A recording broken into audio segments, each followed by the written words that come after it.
ഇത് മാസ് മോട്ടോഴ്സിൽ നിന്നാണ്, ഹീറോൻ്റെ മാസ്ട്രോ.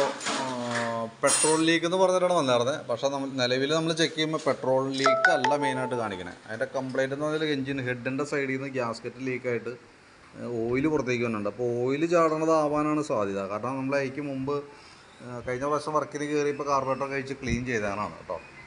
അപ്പോൾ പ്രത്യക്ഷത്തിൽ ഇപ്പോൾ നിലവിൽ കംപ്ലയിൻ്റ് ഒന്നും കാണിക്കില്ല. കാർബറേറ്റർ ലീക്കേജ് ഒക്കെ ഈ ഭാഗമൊക്കെ നമുക്ക് അതിൻ്റെ എന്തെങ്കിലും ലക്ഷണമൊക്കെ കാണിക്കേണ്ടതാണ്.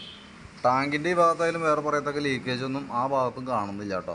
അപ്പോൾ പ്രത്യക്ഷത്തിൽ നമുക്ക് ഇവിടെ നോക്കുമ്പോൾ ഓയിൽ ലീക്കായിട്ട് താഴേക്ക് ചാടുന്നുണ്ട്. അപ്പോൾ അത് തന്നെയാണ് ഈ കാണിക്കുന്ന കംപ്ലയിൻറ്റിൻ്റെ കാരണം കേട്ടോ.